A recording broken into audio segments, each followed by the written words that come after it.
sí o sí. ¿Cuántos lo creen? Ok. Vamos a poner un mapa. El primero que ese vamos a poner ese. Y ahora ya vamos a comenzar a compartir para los hermanos que están grabando. Mira, ahí tenemos un plano general, digamos, un poquito de parte de Europa. Tenemos ahí un poquito de lo que es el Mediterráneo. ¿Cómo estáis de geografía, hermano? Más o menos, ¿no? ¿Se entiende, no? ¿Dónde estamos nosotros ahí? A ver, ¿dónde estamos? Algunos dirán, ah, míralas allí. No, no, ahí no estamos. Estamos más allá. En el mural que se está haciendo en la entrada de la iglesia, le dije a los hermanos, le digo, oye, pongan aunque sea un par de puntitos para que digan, mira, ahí vivimos nosotros. Porque en algunos billetes, creo que en el de 5 euros, hay algunas islas Canarias que no salen. No sé si se han dado cuenta. Creo que la isla La Gomera y el Hierro, creo que no salen, pobrecito, ¿no? Por lo menos Tenerife, que nos pongan ahí, aunque sea... Y decir, ahí vivimos, ¿no? Ahí tenemos parte del Mediterráneo, esa botita que ven ahí ustedes allí a mano izquierda, ahí, eso es Italia, ¿vale? ¿Esto qué es? Sicilia. Ahí estaremos ahora el mes que viene, Dios mediante, en un retiro, ya les informaré. Tenemos Sicilia ahí, vamos por aquí, tenemos toda la costa de Grecia, ¿sí o no? ¿Esto qué es? Chipre, exactamente, Chipre. Y aquí en esta franja aquí pequeñita, ponme el otro que se vea más claro, tenemos Israel. Pero yo quiero que se fijen en el siguiente mapa que vamos a poner para que vean qué cosa tan interesante. Lo teníamos ahí, ok, déjenlo ahí. Miren. Ok. Israel es una franja muy pequeñita, algo muy insignificante, no tiene más de 300 kilómetros de largo y creo que de ancho como unos 90 kilómetros de ancho, es una cosa ahí tan pequeñita, ¿no? Entonces tenemos Israel, como dije en una ocasión, es el único país del mundo que tiene 4 mares. Tienen a la izquierda el Mediterráneo, aquí abajo donde está la ciudad de Eilat, el Mar Rojo, y luego dentro del país tienen 2, el Mar Muerto y el Mar de Galilea, o el lago de Genesaret. Son lagos internos, bueno, se llaman mares, ¿no? Pero fíjense lo que les quería mostrar. Aquí tenemos la península del Sinaí, ¿ok?, que en su día la conquistó Israel, pero se la devolvió, digamos, a Egipto. Aquí tenemos Egipto, Jordania, aquí al este, al sur, el Líbano, tenemos Siria, y un poquito más allá, este tremendo país, Irak, aquí tenemos Irán. Bueno, en los tiempos bíblicos, Egipto se llamaba Egipto, no ha cambiado el nombre, Mitzraim en hebreo, es un lugar, Mitzraim es como un lugar angosto, un lugar estrecho, es más o menos lo que significa. Jordania sería Moab, ¿vale? Cuando dice Rub la Moabita, pues vino de ahí, vino de aquí, de Jordania, ¿vale? Siria sigue manteniendo exactamente el mismo nombre de los tiempos de la Biblia, no ha cambiado. ¿Se acuerdan que cuando vino Naamán, el general de Siria, Siria siempre se ha llamado igual, Siria, cuya capital es Damasco, que por cierto hay una profecía en 2 libros diferentes del Antiguo Testamento que dice que Damasco será destruida y nunca más volverá a ser reconstruida ni será ciudad. Ellos mismos se están encargando de destruir el país, ¿no? Llevan 7 años de guerra civil. Entonces ahí tenemos Siria, el Líbano, lo tenemos aquí. Por ahí arriba estaba Tiro y Sidón, ¿se acuerdan? Tiro y Sidón, de donde vino aquella perversa reina Jezabel, de esa parte. Irak sería, aquí tenemos el río Éufrates y el Tigris, ¿verdad? Ahí tenemos lo que era antiguamente Babilonia, donde se construyó la famosa Torre de Babel. Aquí tenemos Irán. Irán en la Biblia era Persia, ¿vale? Cuando habla la Biblia de los medos persas, hablamos de Irán. Y aquí tenemos también un enemigo tremendo de Israel, que lo odia a muerte. Está haciendo últimamente unas declaraciones tremendas, que es Turquía. Aquí en Turquía, en todo esto, que hoy en día es un territorio, digamos, musulmán, están como locos por entrar en la Comunidad Económica Europea, tiene más de 90 millones de habitantes. Era donde estaban antiguamente las 7 iglesias del Apocalipsis, para que más o menos hagan ustedes una idea. Es decir, que Israel, como ustedes pueden comprobar en este mapa y en el otro que vamos a poner, está totalmente rodeado de enemigos. Todos son enemigos. Egipto es enemigo de Israel. Ha habido guerras con Egipto en otras ocasiones, han peleado. Con Siria, ni les cuento, todavía están litigando por los famosos Altos del Golán, esas montañas que hay en el norte de Israel. Por ahí arriba está el Monte Hermón, del cual habla la Biblia, por ejemplo, en el Salmo 133.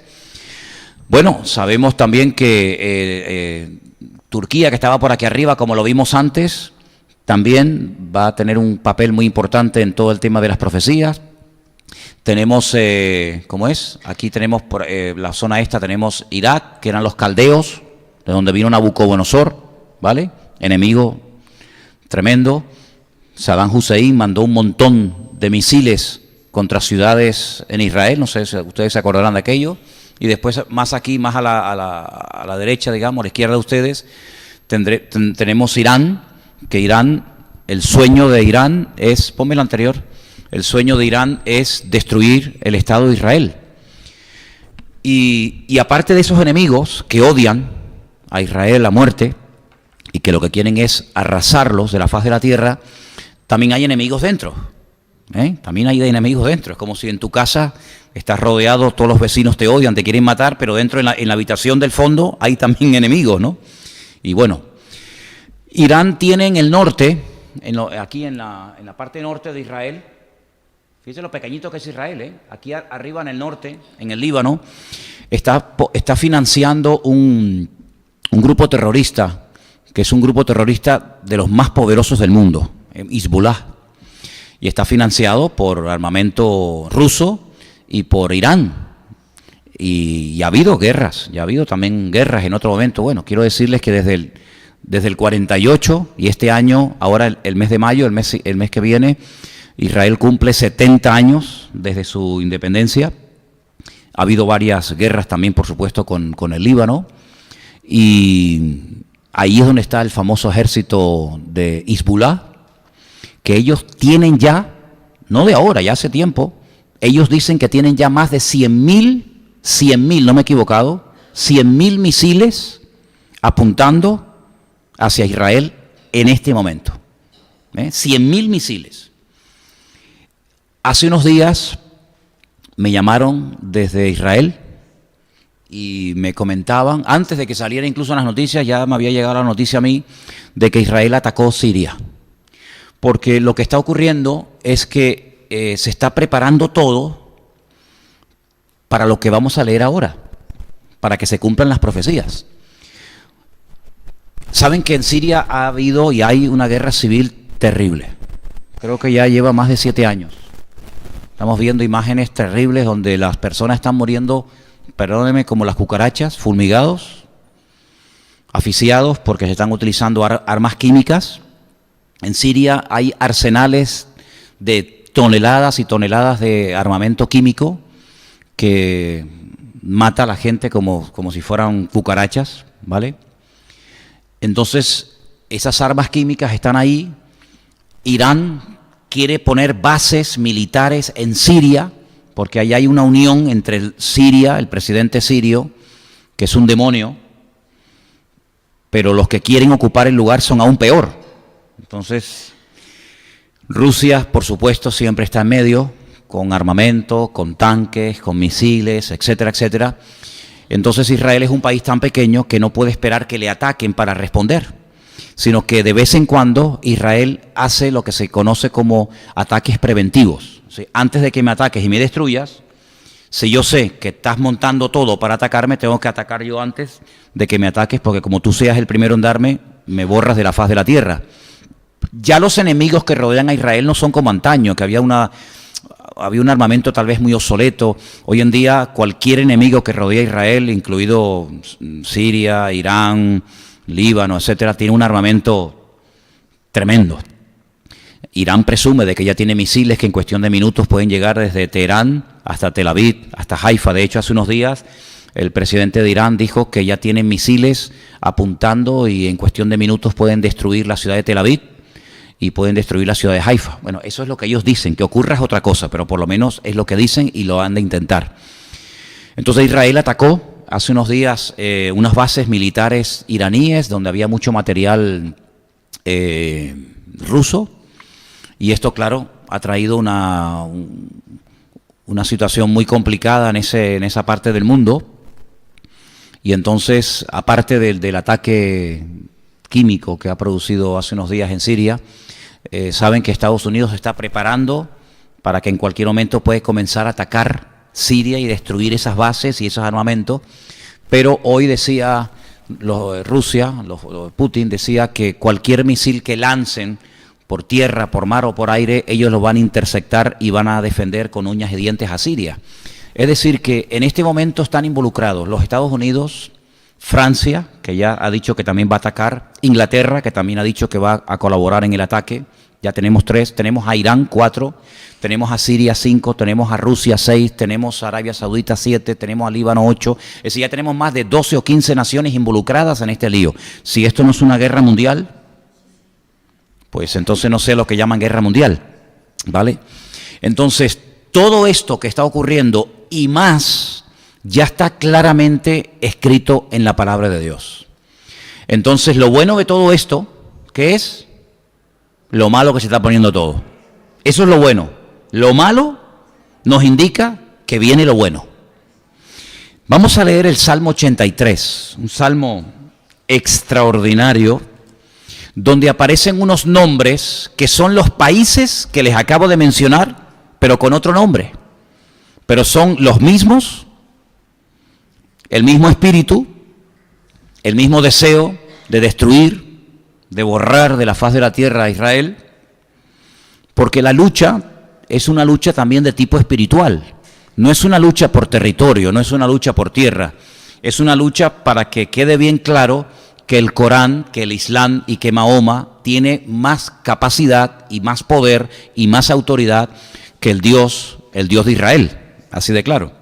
Entonces, en el Salmo 83, que es un salmo que es un cántico, parece mentira, ¿no? Dice: oh Dios, no guardes silencio, no calles, oh Dios, ni te estés quieto, porque aquí que rugen tus enemigos y los que te aborrecen alzan la cabeza. Versículo 3. Contra tu pueblo han consultado astuta y secretamente, y han entrado en consejo contra tus escogidos. El versículo 3 en la versión Reina Valera dice contra tus protegidos.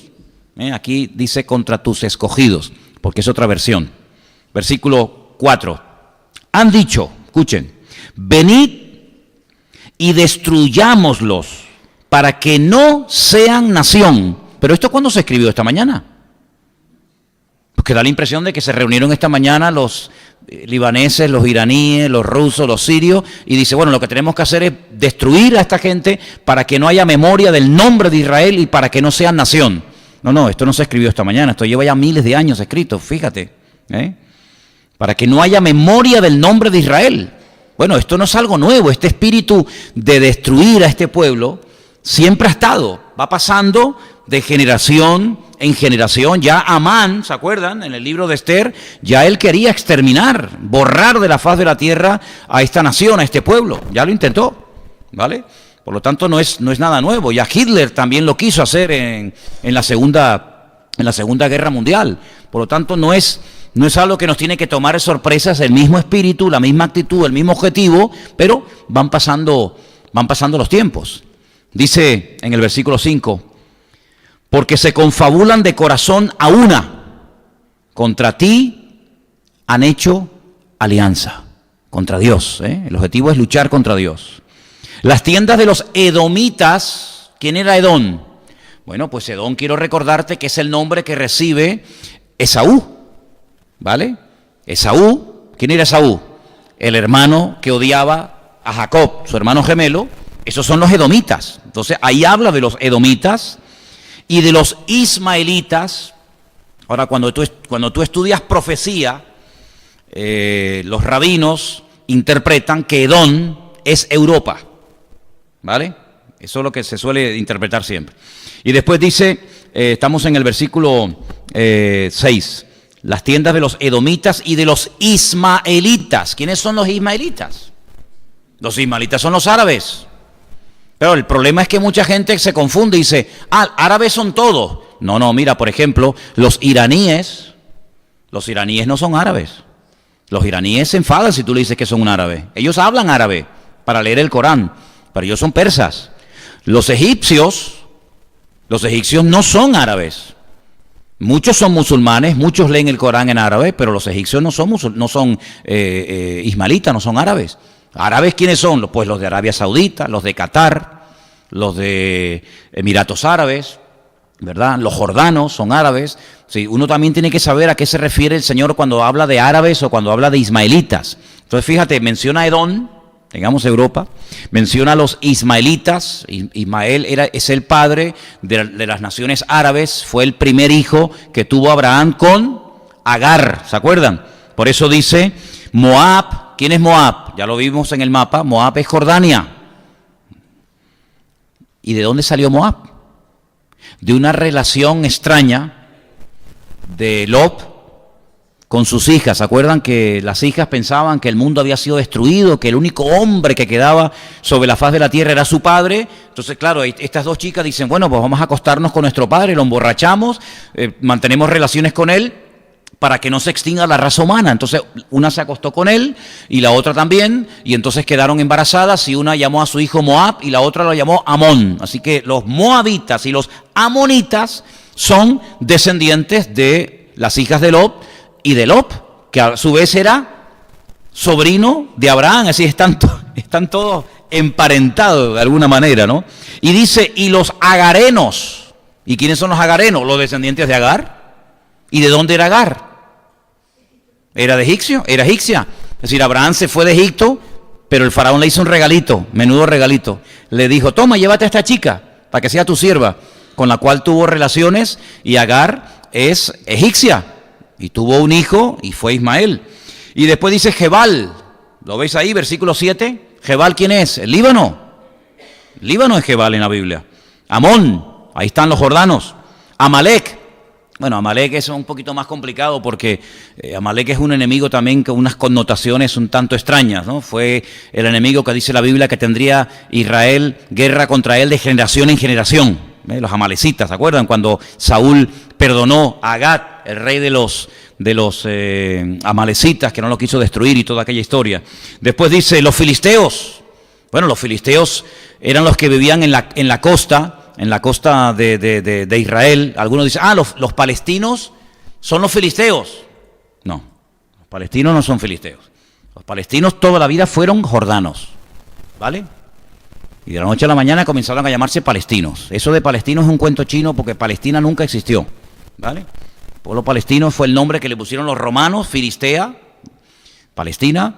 Había una antigua canción que se cantaba en las iglesias evangélicas, por cierto, muy bonito, que decía... tierra bendita y divina es la de Palestina donde nació Jesús. No, Jesús no nació en Palestina, ¿vale? Los palestinos cristianos y los no cristianos dicen que Jesús era palestino, ¿vale? Pero eso de Palestina es un cuento chino. Los palestinos eran de nacionalidad jordana.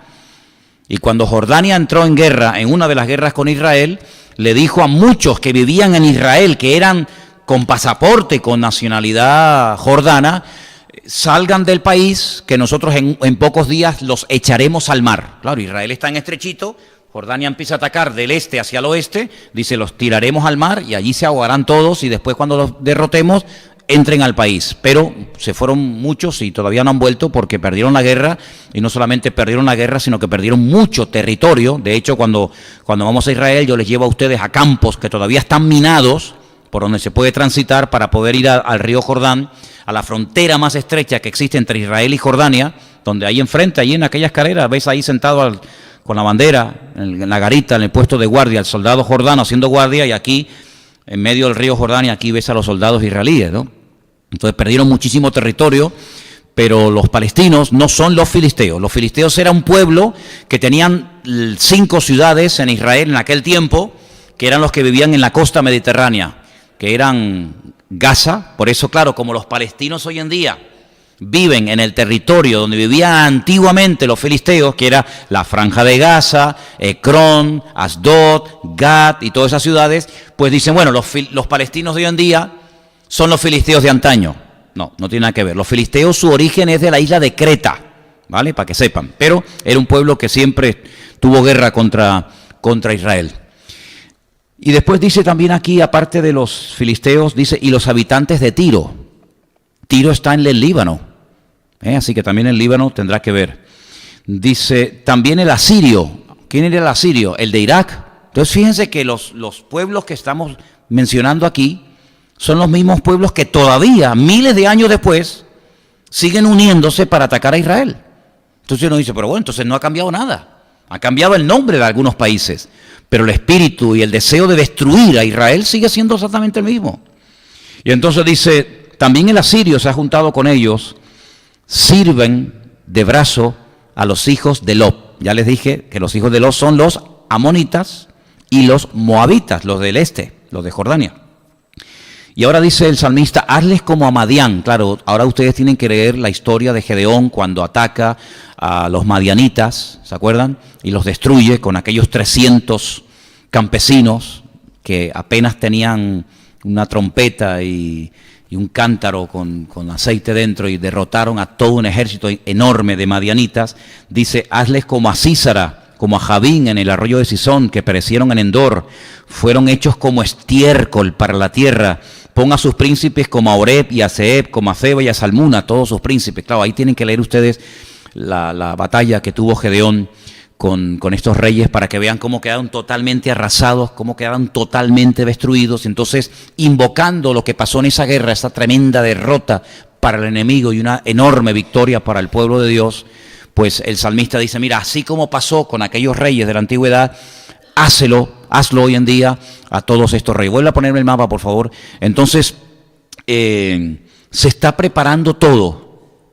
Créanme, hermanos, se está preparando absolutamente todo para que todas estas naciones que rodean a Israel, todas estas de aquí, ataquen en cualquier momento a Israel y se unan, pero claro, alguien tiene que unirlos, alguien tiene que decir, vamos, alguien tiene que dirigir, alguien tiene que organizar, alguien tiene que motivar, alguien tiene que armar a toda esta gente para que se atrevan a venir desde el norte. El ataque fuerte de Israel le va a venir desde el norte, ¿vale? En el norte están estas dos naciones, ahí Siria, el Líbano, y por aquí, por ahí van a atacar.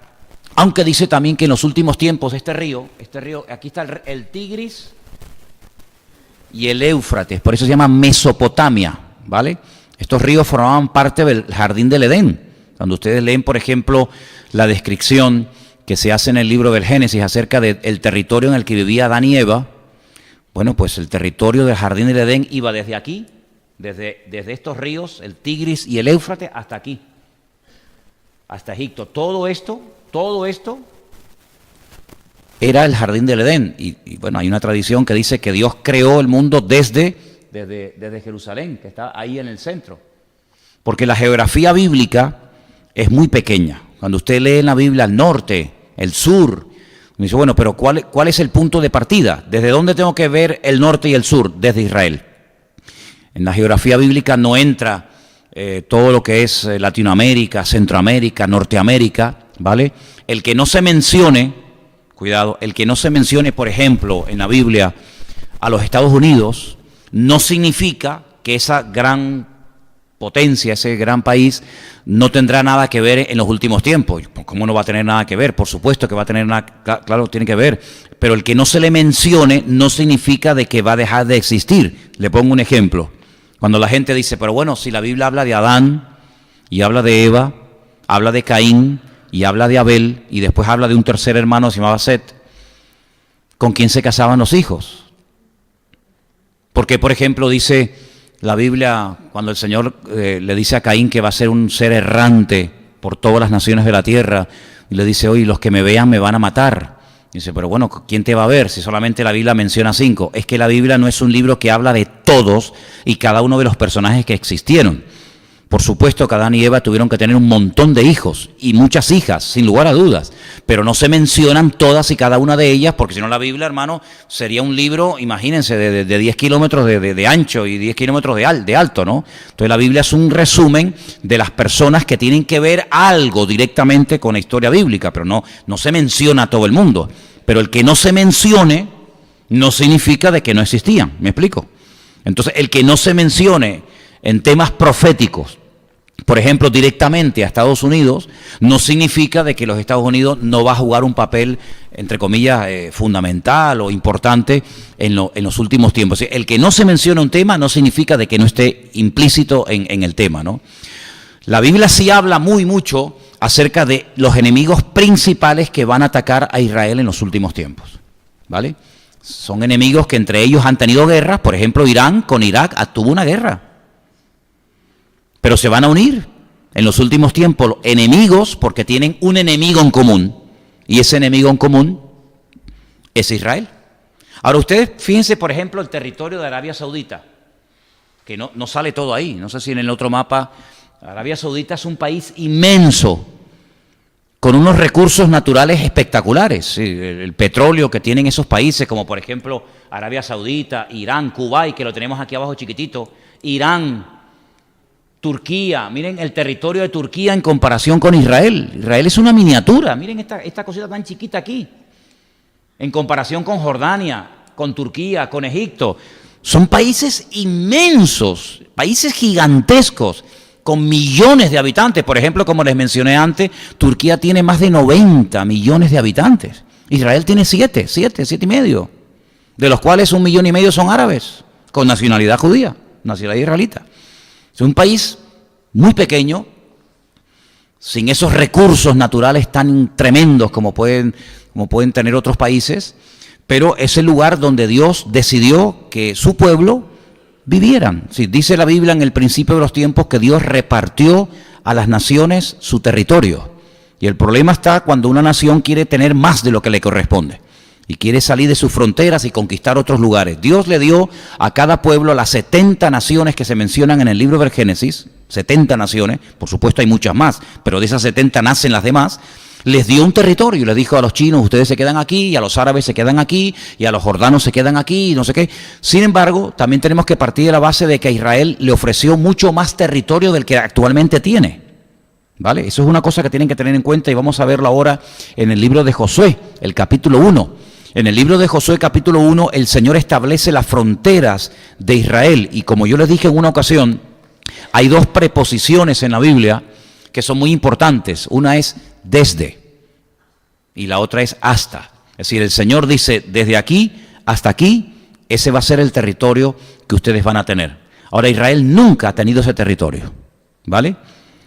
El tiempo en el que Israel tuvo más territorio fue en el tiempo del rey David. En el tiempo del rey David, cuando él hizo tantas batallas y conquistó a tantos pueblos, fue el tiempo de la historia de Israel, que Israel fue, digamos, en cuanto a territorio, más grande. Después el tiempo de paz más extenso fue durante el tiempo de Salomón. Pero ya después de Salomón, olvídense, ya Israel empezó a perder y a perder y a perder terreno, hasta que finalmente lo terminó perdiendo todo. Israel, quiero decirles que en el año 70 después de Cristo, su ciudad, su templo fue destruido por los romanos, por el Imperio Romano. Alrededor del 100 y pico hubo una rebelión muy grande por un judío llamado Bar Kokhba, el hijo de la estrella, y había en aquel tiempo un famoso rabino llamado el rabino Akiva, que no es el Akiva que escribe libros hoy en día, del cual yo tengo muchos libros de él, otro, el rabino Akiva, pues él creía que Bar Kokhba era el Mesías, y entonces lo ayudó y lo apoyó. Y sus 24,000 discípulos, que dice que llegó a tener Bar Kokhba, pues lo apoyaron y se enfrentaron contra el Imperio Romano, y el Imperio Romano dijo basta. Entonces arrasó completamente con este pueblo. Le cambiaron entonces el nombre de Jerusalén para que nunca más se recordara Jerusalén, porque claro, Jerusalén tiene un nombre. En la palabra, en las letras Jerusalén, está la palabra ciudad y está la palabra paces, en plural, ¿no? Entonces, y Jerusalén es la ciudad de las paces, la ciudad de la paz. Entonces, para que no quedara nombre, memoria, vestigio de que un día existió una ciudad llamada Jerusalén, que anteriormente en la Biblia aparece bajo el nombre de Jebús, ¿se acuerdan? Que dice que vivían los jebuseos y David la conquistó y entonces la hizo su capital, pues le cambió el nombre y le puso Aelia Capitolina, ¿vale? Y los romanos conocían a esta ciudad de Jerusalén como Aelia Capitolina. Araron la parte del templo, fue un desastre, y huyeron unos cuantos judíos al desierto de Judea, se refugiaron en la fortaleza de Masada, y bueno, también fue un desastre, algo tremendo pasó allí. y al país le cambiaron el nombre. De Israel le pusieron Palestina, tierra de los filisteos en aquella época, ¿no? Hasta 1948. Sí, y este año, ahora, el próximo mes, se van a celebrar los 70 años del retorno del pueblo de Israel desde el año 100 y pico después de Cristo, o desde el 70 si lo quieren, que fue destruida la ciudad de Jerusalén, hasta ahora. Si no ha habido un pueblo que te ocupara ese lugar, y por allí han pasado todos. Ustedes pueden estudiar la historia de los mamelucos. La historia de los mamelucos, no sé si a ustedes les suena, es muy interesante, pues es la historia de los esclavos que se hacen soldados, y por allí pasaron los mamelucos, por allí pasaron los otomanos. ¿Quiénes eran los otomanos? Pues eran los turcos, ¿verdad? En la Primera Guerra Mundial los turcos conquistaron mucho terreno hasta que los ingleses, pues en la Primera y Segunda Guerra Mundial, pues en fin, se hicieron aquellas guerras y Palestina quedó bajo el protectorado de Inglaterra, y los ingleses estuvieron muchos años hasta que se marcharon y entregaron el país. Por allí estuvieron el Imperio Bizantino. Hay muchísimas iglesias, muchísima historia de los bizantinos, que eran los cristianos antes de las cruzadas. Las cruzadas fueron mucho después. Estuvieron los árabes tuvieron también mucho tiempo, que fue cuando construyeron las famosas mezquitas de Omar, la mezquita de Al-Aqsa. Después vinieron las cruzadas, un desastre el tema de las cruzadas, que se intentaba recuperar los lugares santos, etcétera. Bueno, por allí pasaron los griegos, por allí pasaron los babilónicos, por allí pasaron los romanos, por allí pasaron los persas, por allí pasó Napoleón, por allí pasaron todos. Y todos los imperios que pelearon contra Israel pasaron a la historia y hoy en día no existen. No existen. ¿Dónde está el imperio romano? ¿Dónde está el imperio babilónico? ¿Dónde está el imperio de los griegos? ¿Dónde está el imperio de los egipcios? Son imperios que pelearon contra Israel, quisieron conquistar la tierra, tuvieron un tiempo, pero desaparecieron de la historia. No existen tales imperios. Sin embargo, el pueblo de Israel, cual ave fénix, se ha levantado de entre las cenizas, y cuando se decidió en una votación, mayo del 48, la repartición, porque claro, allí había judíos que vivían hacía muchísimo tiempo, también había árabes, se decidió partir el país, pero no en dos partes exactamente iguales, sino la peor parte, la tierra infértil, los desiertos, una tierra improductiva, se le dio a la comunidad de los judíos. Ellos la aceptaron, ¿verdad? Y los árabes al poco tiempo comenzaron la primera guerra civil. En el 48 murieron miles de personas, y desde ese tiempo hasta hoy en día pues ha habido más de 7, 8, tal vez 10 guerras casi seguidas, una detrás de la otra. Por eso Israel, como dijo una vez un hermano, dice: Israel es un país que está o en guerra o se está preparando para la guerra. Es así. Uno estudia incluso la Biblia, y desde que entró Josué a la tierra prometida hasta hoy en día, Israel siempre ha sido una guerra detrás de otra, una guerra detrás de otra, una guerra detrás de otra, y todos, repito, los que le han intentado destruir han desaparecido. Y es interesantísimo ver a veces en internet la desproporción de los ejércitos, cuando la famosa guerra de los 7 días, pues eso ha sido un desastre de la cual todavía no se han recuperado las naciones árabes, y todavía se están lamiendo las heridas. Porque naciones árabes tremendamente poderosas, 7, 8 naciones árabes se unieron, Egipto, Líbano, Siria, etcétera, atacaron por tierra, por mar, por aire, de noche, de día, por el norte, por el sur, por arriba y por abajo, atacaron a Israel, y no solamente fueron destruidas sus defensas militares, y no solamente fueron destruidas su aviación, etcétera, etcétera, sino que además perdieron territorio. Si a Israel las Naciones Unidas tuvieron que decirle: paren, no sigan, que como sigan así van a conquistar todo. Conquistaron la península del Sinaí, que es esa que ustedes ven ahí en verde, aquí, y conquistaron muchísimos territorios, y en esa guerra fue cuando por fin, después de tantos siglos, Israel pudo recuperar toda la ciudad de Jerusalén, ¿vale? Yo cuando voy con los hermanos a Jerusalén les digo: mira, párense aquí, en este semáforo que ustedes van a cruzar ahora, aquí terminaba Israel, de aquí para allá era Jordania, ¿vale? Y no se podía pasar. Por eso los judíos construían sus casas en alto para poder ver la explanada de las mezquitas donde antaño estuvo el templo, ¿sí? Hasta que en 1967, entrando por la puerta de Sion, entraron los soldados israelíes y conquistaron toda la ciudad hasta el día de hoy. Aunque la explanada de las mezquitas, digamos que está entre comillas, supervisada o controlada por el rey Hussein, por Jordania, aunque es territorio israelí, por supuesto, ¿no? Conquistaron los altos del Golán y conquistaron un montón de lugares. Pero fíjense las fronteras que Dios ha decidido, y a ver quién le lleva la contraria a Dios, las fronteras que Dios ha decidido que tenga Israel. Josué capítulo 1, quiero que me sigan la lectura si quieren, que yo no sé si la versión que tenemos ahí en este momento en el programa es igual, pero bueno, yo se lo voy a leer. Tenemos Josué 1:1. Aconteció después de la muerte de Moisés, siervo del Señor, que el Señor le habló a Josué, hijo de Nun, servidor de Moisés, y le dijo: mi siervo Moisés ha muerto, ahora pues levántate, pasa este Jordán tú y todo este pueblo a la tierra que yo les doy. ¿Quién les da la tierra? Dios. Dios les da la tierra, si no es un empeño, sino yo de aquí no me voy. La tierra que yo les doy a los hijos de Israel. Yo os he entregado, como lo había dicho a Moisés, todo lugar que pisare la planta de vuestro pie. Versículo 4. Desde el desierto y el Líbano hasta el gran río Éufrates. Bueno, pues esto es inmenso.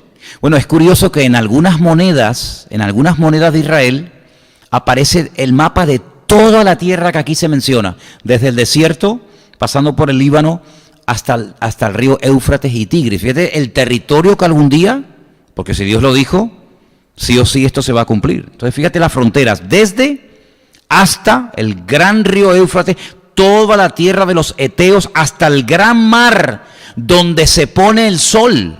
¿Por dónde se pone el sol? ¿Por qué punto geográfico se pone el sol, hermano? Por el oeste, ¿no? Y entonces en el oeste, ¿cuál es el gran mar? El Mare Nostrum. ¿Cuál es? El mar Mediterráneo, ¿vale?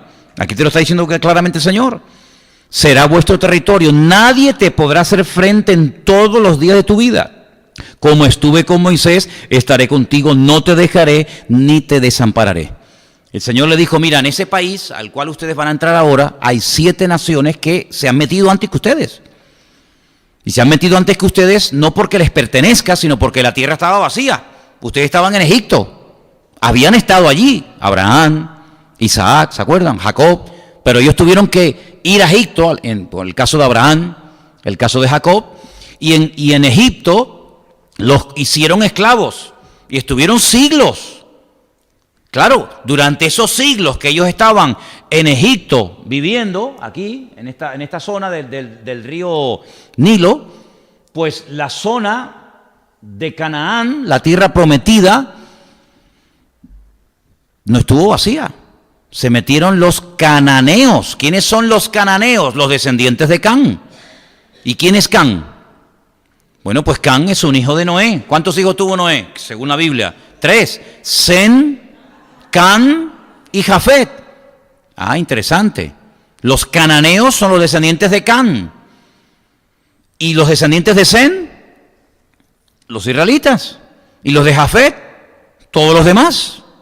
Todos los demás, todos los europeos, alemanes, suecos, toda esa gente son descendientes del tercer hijo de Noé. ¿Vale?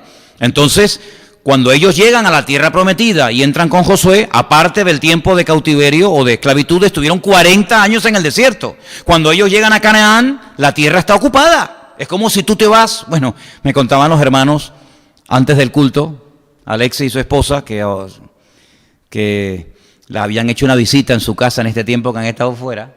Unos amigos que querían hacerle una visita, decorarles un poquito la casa, ponerles unas flores, comprarle unos muebles nuevos. Y claro, cuando llegan dicen: uy, ¿qué pasó aquí? Claro, ¿no estás, amigo? Es un peligro. Tú dejas una casa, entre comillas, ¿no?, abandonada durante mucho tiempo y puede ser que se meta un ocupa. Bueno, pues en Canaán se metieron ocupas. Se metieron ocupas y construyeron sus casas y sus ciudades y sus murallas y sus pozos y en fin.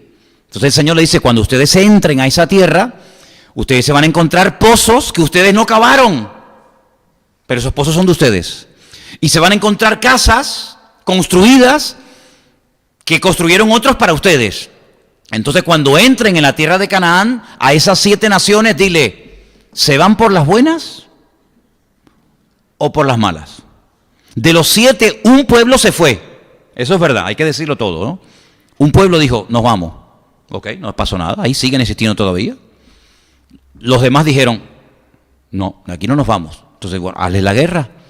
Entonces el Señor dijo, hazles la guerra porque mira, ocurre que si tú les perdonas la vida, ellos a ustedes nunca le van a perdonar la vida. Entonces, ¿qué pasa? Que puede ocurrir que vuestras hijas se enamoren de los habitantes de Canaán o viceversa. Las hijas de ellos, de los hijos vuestros, hagan alianzas, se junten las familias y eso va a ser una ruina.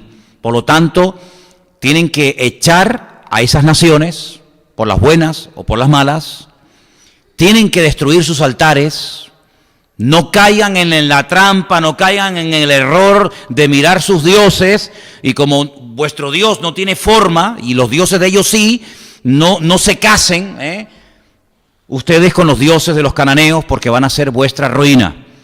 Ahora, esa tierra se llamaba Canaán, que son los descendientes de Can. Es una tierra que estaba bajo maldición.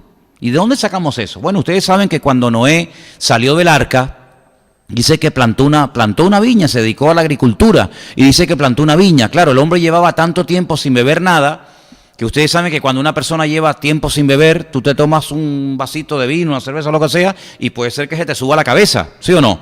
Bueno, se ve que Noé al hombre se le subió, pero bien subida la cabeza, porque dice que cogió una borrachera, pero tremenda. Entonces resulta de que sus 3 hijos que ya vivían, Sem, Can y Jafet, uno de ellos se burla de él. Bueno, hay algunos textos que dan a entender como que incluso se quiso propasar con su propio padre, Can. Entonces va y se lo cuenta a los hermanos. Dice, mira, papá está borracho, está ahí desnudo, totalmente desnudo, botado en la tienda. Entonces Sem y Jafet, dice que caminando de espaldas para no ver a su padre en aquellas condiciones deplorables, dice que lo cubrieron, lo taparon por respeto a su papá. Cuando Noé vuelve en sí y le cuentan lo sucedido, Noé lanza una maldición que traspasa el tiempo y dice, maldito será Canaán. Canaán ni había nacido. ¿Quién es Canaán? El hijo de Can, el nieto de Noé.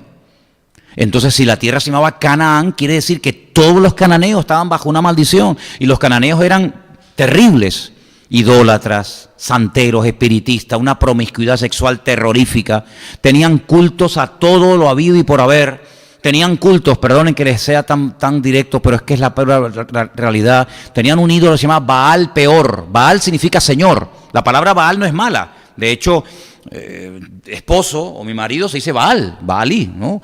No es una palabra mala, significa señor, pero ellos acogieron esa palabra para utilizarla para sus dioses. Tenían a Baal Peor, y las ofrendas a Baal Peor eran excrementos humanos. Es terrible, sí, lo que hacía esa gente era terrible. El Señor dijo, ellos han maldecido la tierra.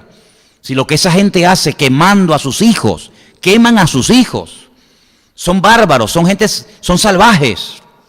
Bueno, yo no sé si ustedes se han enterado lo que han hecho los palestinos hace unos días.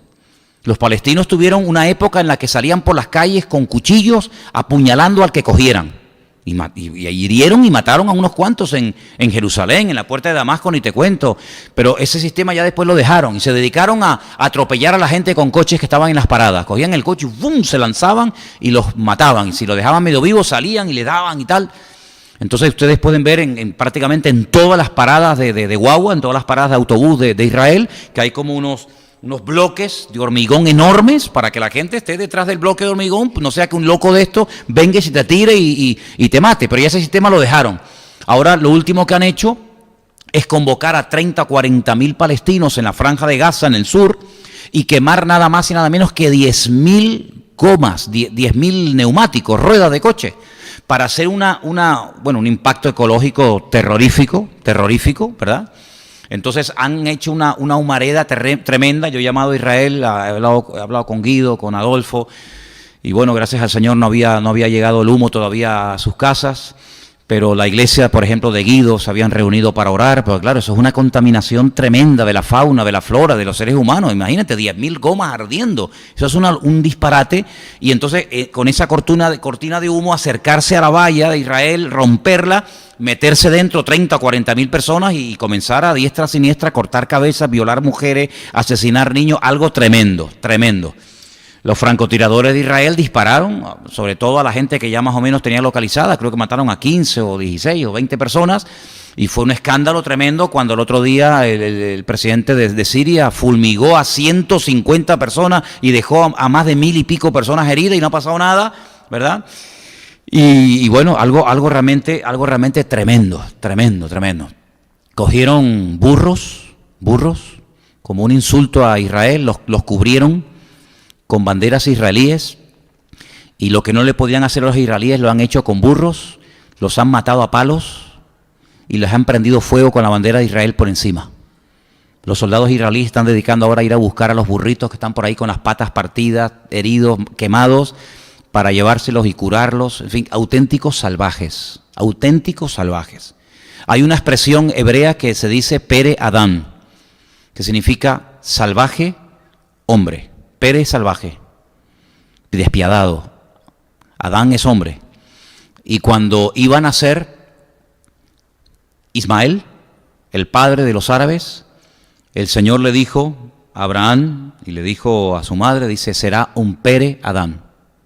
Será un salvaje hombre. ¿Por qué no pone hombre y después salvaje?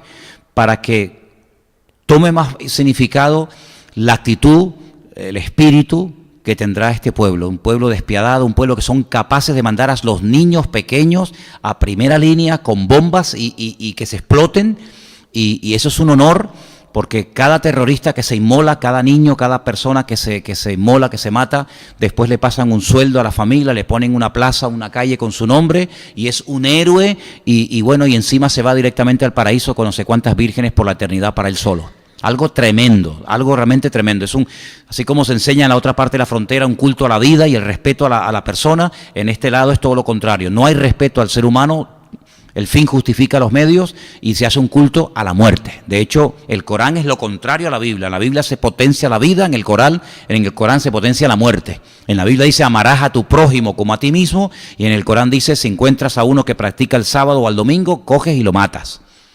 Es todo al revés, ¿no? Es como el mundo al revés. El Mesías de la Biblia es el anticristo del Corán, y el anticristo del Corán es el Mesías. Es todo al revés, totalmente todo al revés, ¿verdad? Entonces, estas fronteras que el Señor le ha dado al pueblo de Israel, sí o sí las va a conquistar.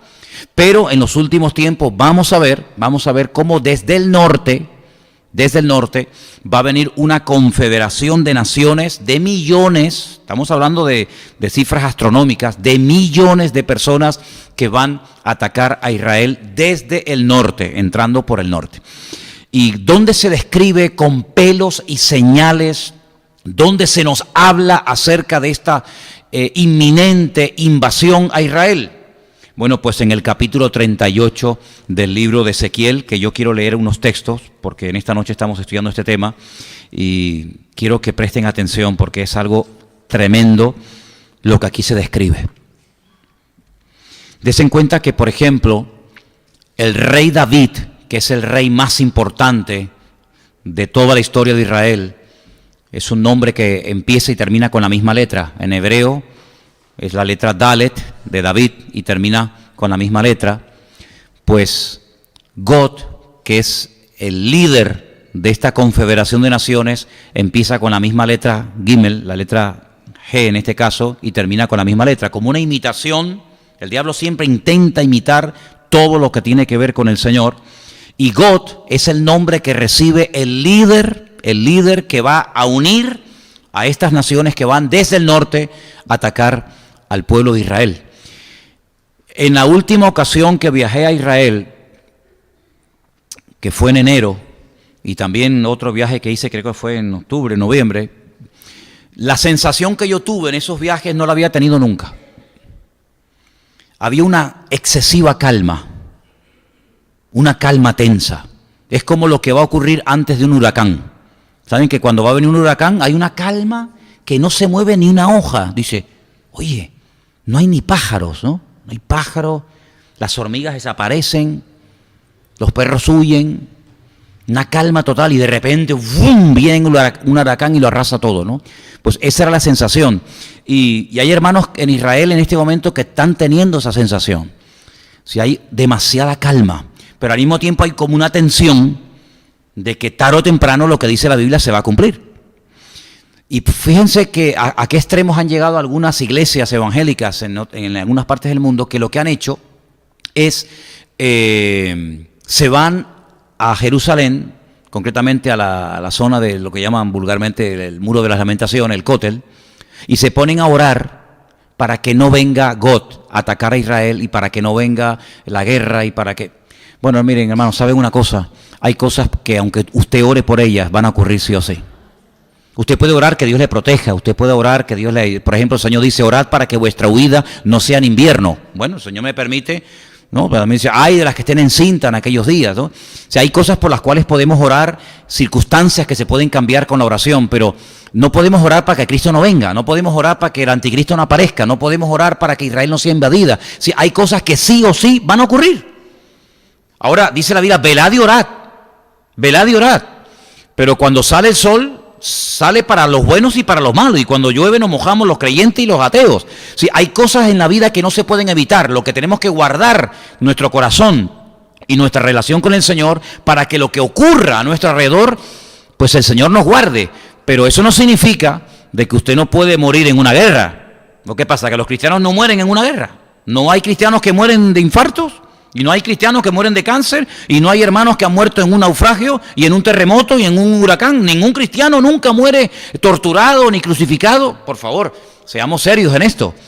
El Señor tiene establecido todo. Claro que tenemos que orar para que dice, para que vuestra fe no falle y seáis fieles hasta la muerte, pero el ataque por parte de Gog desde el norte es algo prácticamente inevitable. Y en el capítulo 38 de Ezequiel lo describe con una perfección tremenda. Y dice así, vino la palabra de Dios diciendo, hijo de hombre, pon tu rostro contra Gog en la tierra de Magot. Ahora, yo le podría dar muchas explicaciones acerca de todo lo que se ha escrito sobre esto, pero estaríamos aquí hablando horas de todo lo que han dicho los rabinos, de todo lo que han dicho los teólogos. Mire, Magot es Rusia, punto, se acabó, no le demos más vueltas, ¿ok?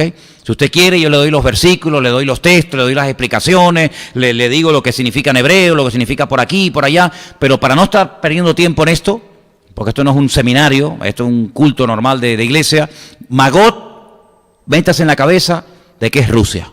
Entonces usted podría leer, hijo de hombre, pon tu rostro contra Gog, el presidente, que en este momento el presidente que acaba de ganar otra vez las elecciones por 6 años es Putin. Pero bueno, puede ser Putin como puede ser Pimpín o Pum Pum, me da igual. Sí, el líder de ese país se llama Gog, y el país Magot es Rusia.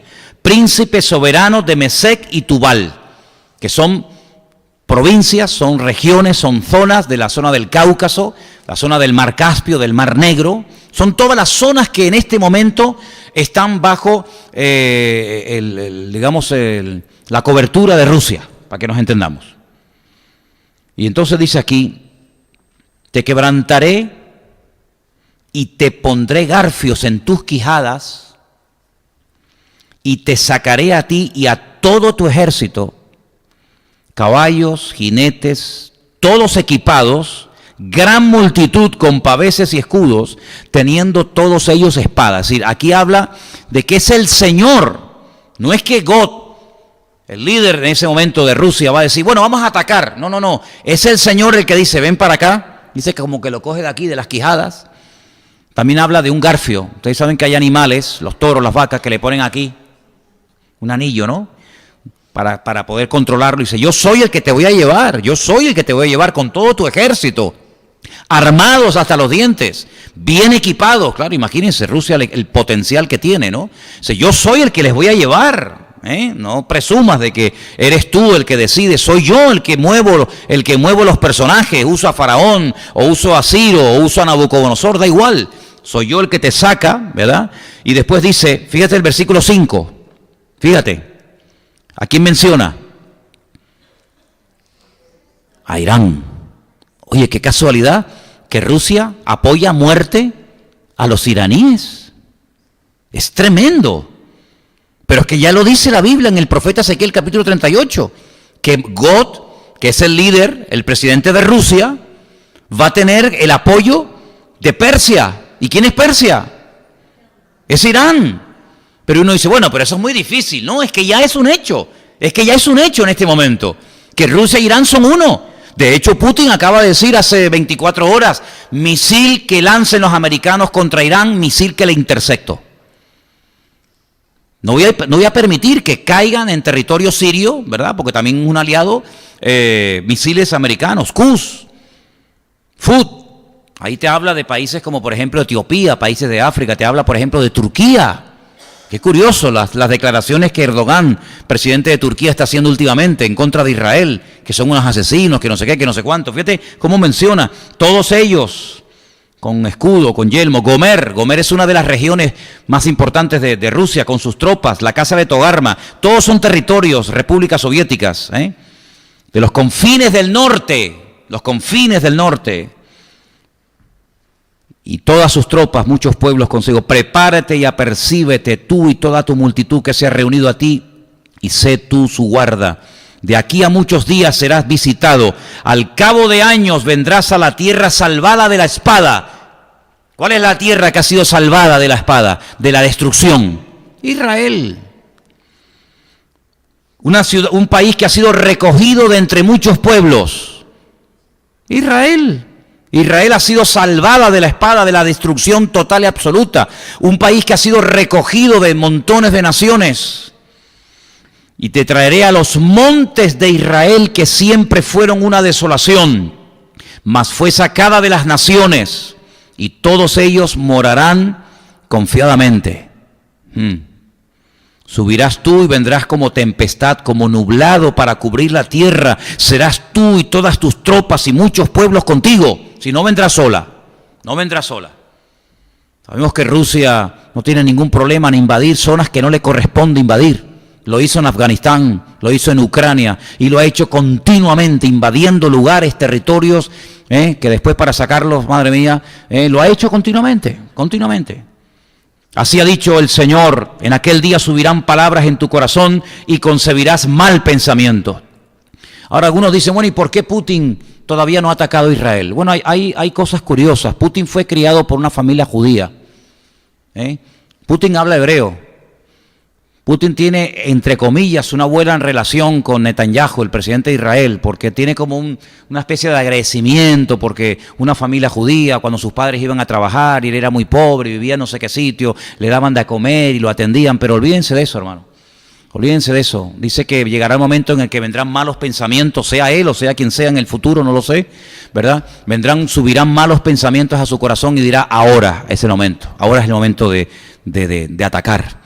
Y entonces dice aquí, para arrebatar despojos, subirá contra una tierra indefensa, iré contra gentes tranquilas, que habitan confiadamente, todas ellas habitan sin muro y no tienen cerrojos ni puertas, para arrebatar despojos, para tomar botín, para poner tus manos sobre las tierras desiertas ya pobladas, sobre el pueblo recogido de entre las naciones, que se hace de ganado y posesiones, que mora en la parte central de la tierra. El centro del mundo es Israel. Saba de Dan y los mercaderes de Tarsis, y todos sus príncipes te dirán, has venido a arrebatar despojos, has reunido tu multitud para tomar botín, para quitar plata y oro, para tomar ganados y posesiones, para tomar grandes despojos. Por tanto, profetiza, hijo de hombre, y dile a Gog, así ha dicho el Señor: en aquel tiempo, cuando mi pueblo Israel habite con seguridad, ¿no lo sabrás tú? ¿No lo sabrás tú? Vendrás de tu lugar, de las regiones del norte, tú y muchos pueblos contigo, todos ellos a caballo, gran multitud y poderoso ejército. Quiero decirles que hasta el día de hoy, en todos los ejércitos del mundo, a los tanques de guerra se le llama la caballería. Usted dice, ¿cómo van a venir montados a caballo en pleno siglo XXI? Pero si usted estuvo en el ejército, sabrás que si te destinaban a caballería, voy a montar a caballo, no vas a montar ni en uno. Aunque también hay caballos, cuidado. Pero la caballería son los tanques de combate, ¿vale? ¿En qué cuerpo estás tú? No, en intendencia, yo en infantería, yo en artillería, yo en aviación, yo en tal. Yo en caballería. La caballería son los tanques. Entonces dice que vendrán Todos ellos, gran multitud, poderoso ejército, subirás contra mi pueblo Israel. Ahí está más claro imposible. Contra mi pueblo Israel, como nublado para cubrir la tierra, será al cabo de los días, al final de los tiempos, y te traeré sobre mi tierra. Te traeré sobre mi tierra para que las naciones me conozcan cuando sea santificado en ti, oh God, delante de tus ojos. ¿Cuál es el objetivo? ¿Qué pretende Dios con todo esto? Bueno, yo quiero que todo el mundo sepa que el enemigo más poderoso, la multitud más armada de toda la historia de la humanidad, el ejército indestructible, yo me voy a glorificar y voy a demostrarle al mundo entero que aquí el que controla y maneja la historia soy yo.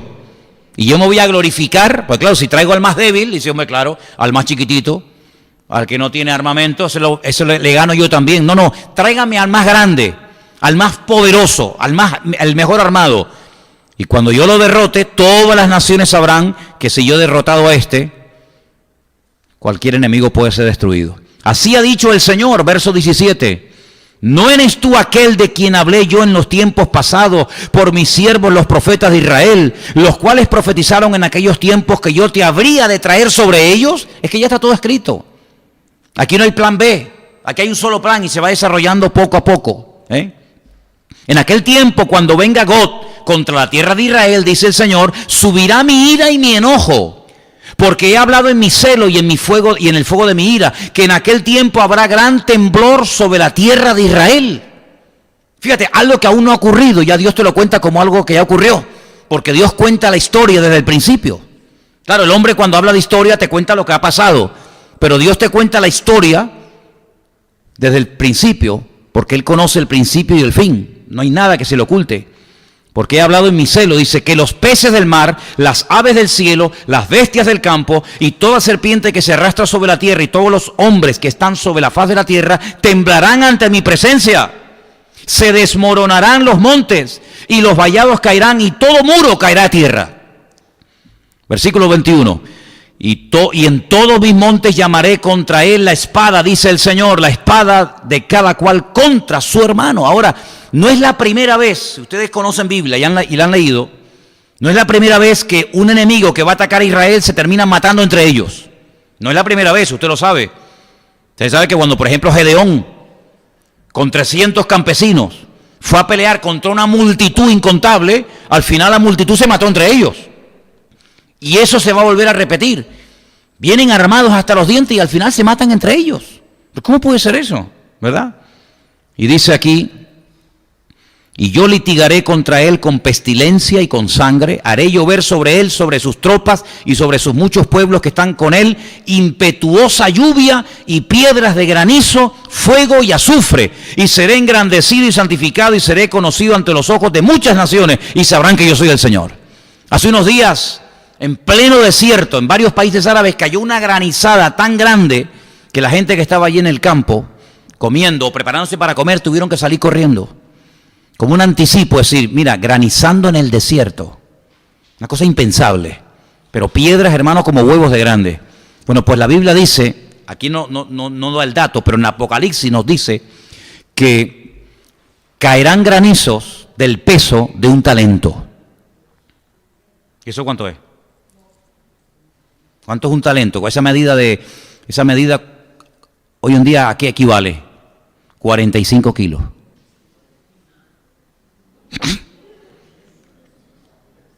A mí me han tirado piedras en la cabeza. Yo me acuerdo, nunca me olvidaré en mi vida, cuando yo salí una vez de clase, claro, le habré hecho algo a alguien y dice, esta se la tengo sentenciada cuando salga.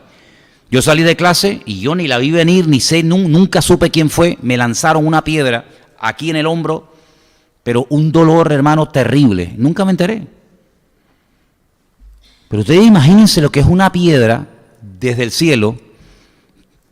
Claro, eso se multiplica. Tienen que multiplicar. Yo no sé ahora mismo la fórmula, pero usted multiplica la masa por la velocidad, 45 kilos contra la... Bueno, 45 kilos, hermano, te traspasa un edificio. Una granizada de 45 kilos. Sí, a mí me da igual el armamento que traiga. Si el Señor te empieza a mandar 45 kilos de granizo, eso destruye a lo que sea. Fíjense qué curioso que algunas de las cosas que van a ocurrir en los últimos tiempos ya ocurrieron en Egipto con Faraón.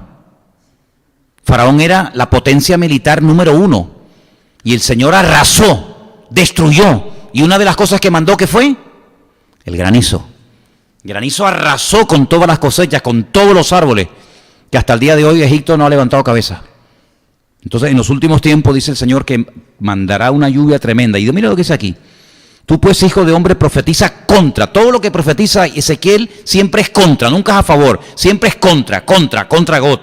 Y dile, así ha dicho el Señor, he aquí yo estoy contra ti, oh God, príncipe soberano de Mesec y de Tubal. Te quebrantaré, te conduciré y te haré subir de las partes del norte y te traeré sobre los montes de Israel. Así que detrás de todo esto está el Señor.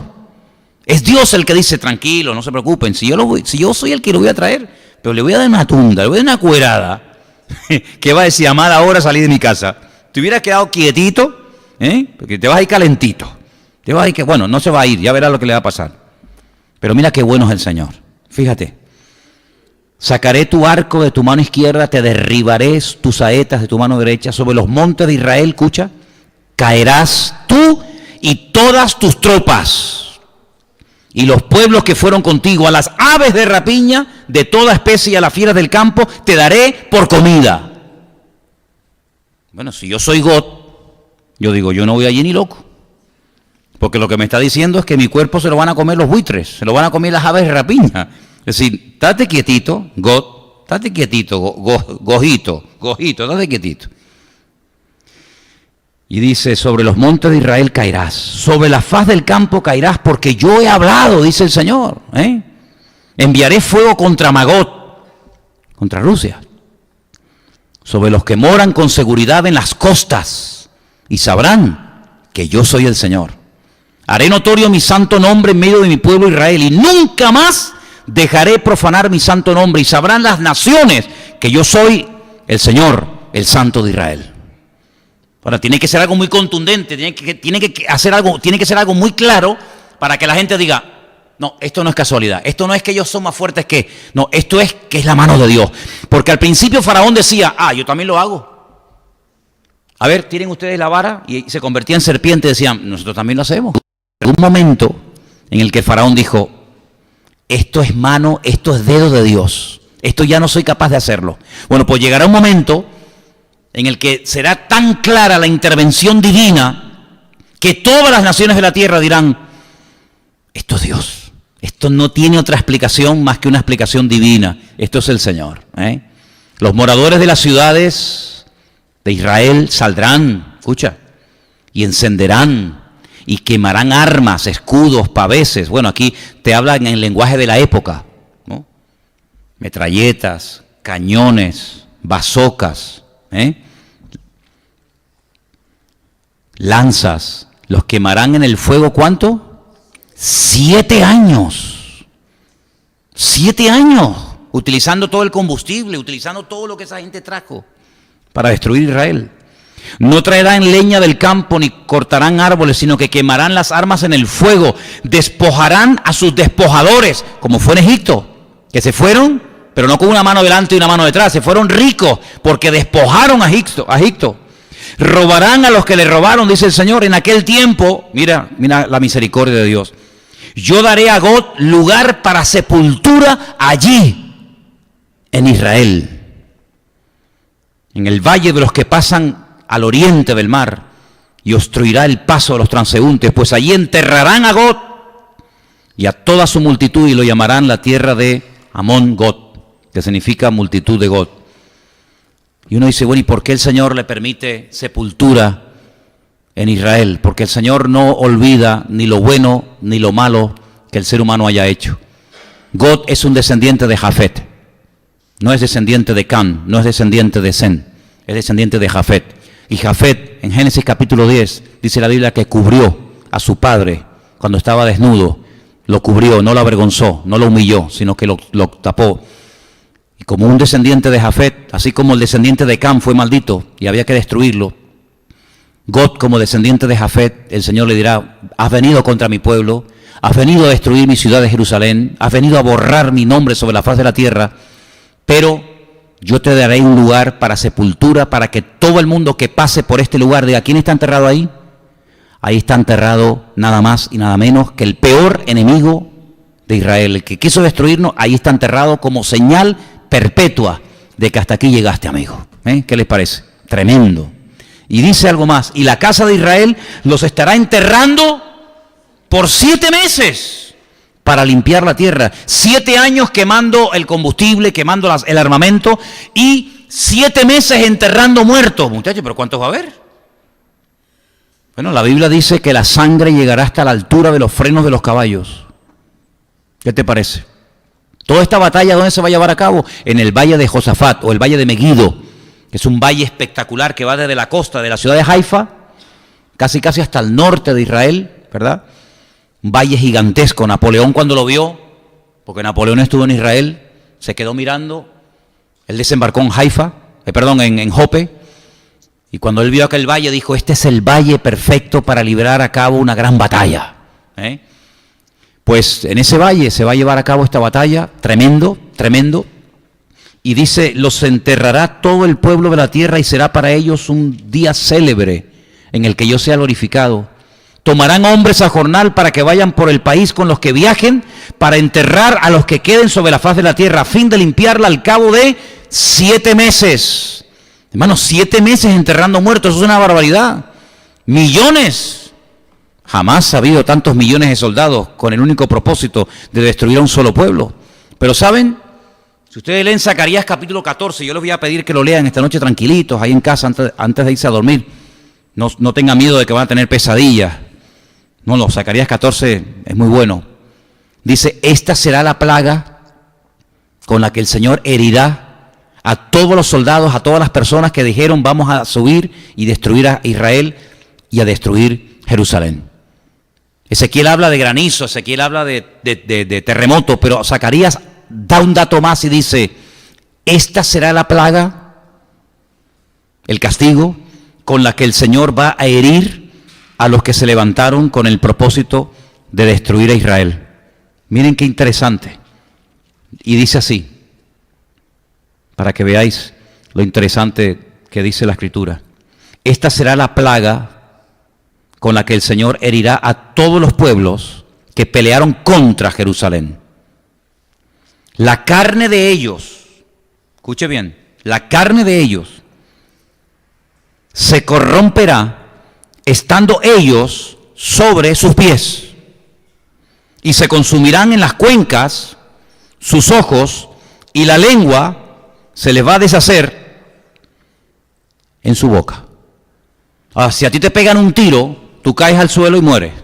Si te lanzan una flecha, tú caes al suelo y mueres.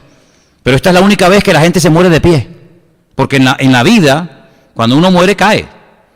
Pero esta plaga va a ser diferente, porque es la primera vez en la historia de la humanidad que la gente muere estando de pie. Se van así a desmigajar. Bueno, esto está claro que esto es o un ataque bacteriológico, o un ataque químico, o una guerra de armas nucleares. Si tú estás en pie, dispuesto a parear, dispuesto a matar, y de repente hace tu cuerpo, se deshace. Dice, esta será la plaga, este será el castigo con la que el Señor hiera a todas las personas que se levantaron contra Jerusalén. Porque mire, digo esto y termino. Caín se levantó contra su hermano, pero mató a uno. Pero fíjense que después Naamán, él intenta matar a todos. Es decir, el odio en contra ese pueblo, hacia esa nación siempre va en aumento. Caín mató a uno. Faraón quería matar solamente a los varones. Bueno, perdonó a las niñas y a las mujeres. Pero Naamán quería matar a todos. Y vemos que va en aumento, ¿verdad? De uno a los hombres, después a todos. Pero lo que intenta God no es matar a uno, ni a dos, ni a tres, ni a cuatro, sino lo que intenta God es no solamente matarlos a todos, sino matar a Dios. Porque God tiene ese espíritu de la malecita, que es el que se levanta contra el trono de Dios. Por eso Rusia es una nación atea, una nación donde el ateísmo, el darle la espalda a Dios, es su bandera. No digo que no haya creyentes, claro que hay creyentes. Yo les digo algo, los primeros libros que yo leí cuando yo me convertí al principio eran libros que tenían que ver con gente que se convertía en cárceles en Rusia. Por ejemplo, leí un libro tremendo, si algún día lo pueden leer, léanlo, se llama Encontré a Dios en Rusia. Eran personas que metían en la cárcel y ahí contaba todas las barbaridades que le hacían y se llegaban a convertir al Señor. Y yo me acuerdo cuando yo era recién convertido que iba con mi pastor, él me decía, vamos a pescar. Y nos íbamos al muelle de Las Palmas de Gran Canaria y nos íbamos al Parque Santa Catalina con bolsos llenos de Biblias en ruso y orábamos para que el Señor nos pusiera en contacto con rusos, pero cuidado, los rusos cuando salían de los barcos, porque la flota rusa estaba, no sé si todavía estará en Las Palmas, pero en aquellos años estaba ahí afincada en Las Palmas, y cuando salían no salían nunca solos, sí me salían en grupos, y uno del grupo era el que vigilaba al resto. Y teníamos que orar para que cuando estaban a lo mejor en la vitrina de una tienda de estas de indios, ¿no? Las famosas tiendas de indios que tenemos aquí, que venden informáticas y cámaras y todo, y nos acercábamos a ellos sin decir palabra, aparte no sabíamos ni qué decirles, nos acercábamos a ellos, abríamos así el bolso y se lo enseñábamos. Miraban adentro, miraban a todos lados y hacían así. Y se guardaban la Biblia. Y teníamos un Nuevo Testamento pequeñito que estaba preparado para que lo pudieras meter hasta dentro de la taza del café con leche o dentro del agua y no se estropeaba. Pues si te revisaban, hacías así, pum, lo metías dentro de la taza del café, no se veía y ahí estaba y lo sacabas y no se mojaba. Pero claro, si hacíamos así y el encargado del grupo veía que estábamos repartiendo Biblia, automáticamente daba la orden y se iban todos al barco. Bueno, tanto nos usó el Señor en aquella época repartiendo Biblias a los rusos que nos invitaron un día a un barco a comer. Y nunca me olvidaré porque estábamos comiendo en ese barco, todos nos miraban y claro, no podíamos comunicarnos, pero sabíamos que había gente ahí convertida y nos trajeron un pan, nunca en mi vida me olvidaré, era un pan cuadrado de color marrón oscuro, riquísimo, buenísimo así, era como un pan de molde, muy marrón, duro, así lo cortaban y comíamos aquello. Y después nos enteramos de que lo hacían con las tripas de los pescados. Cuando limpiaban el pescado, las tripas las guardaban y tal. Y yo dije, pues a mí me gusta un montón. A mí cuando me gusta una cosa, era con tripas de pescado, un pan riquísimo. Y ahí fue donde probé la sopa esa.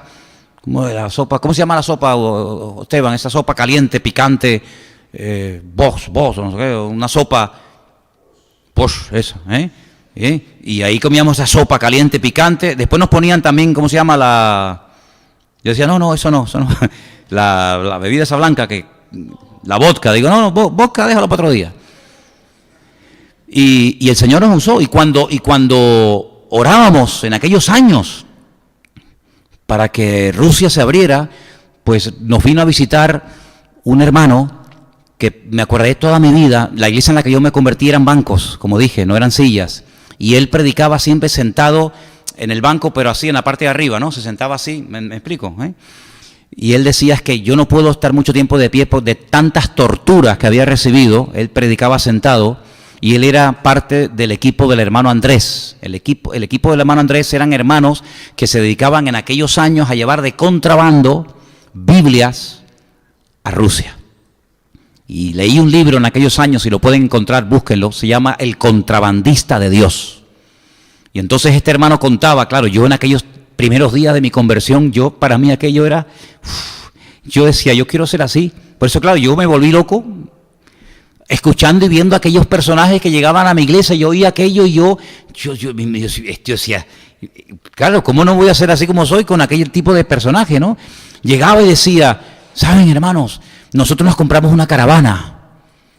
Y yo decía, a ver, y la llenamos toda llena de Biblias, toda Biblia, montones, y el coche y la maleta y todo, ¿no? Y pusimos un cartel por fuera que ponía recién casados.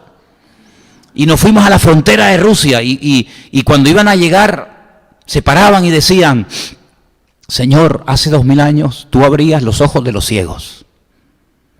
Ahora te pedimos que los cierres. Y dice que llegaban a la frontera y los militares abrían. Había miles de Biblias allá adentro y no veían nada. Y decían, pasen. Y nos hablaba de cómo repartían la Biblia y cómo se juntaban en lugares. Y claro, yo oía aquello y decía, madre, yo alucinaba con todo aquello, ¿no? Y Y en aquellos tiempos cuando orábamos por Rusia y repartíamos las Biblias y todas estas historias y otras que no les he contado, pues con los años cayó, ¿no? Cayó la Unión Soviética y todo aquello. Pero yo muy jovencito, yo siempre predicaba y decía, algún día se volverán a levantar. La osa herida se volverá a levantar y se volverá con más rabia que antes.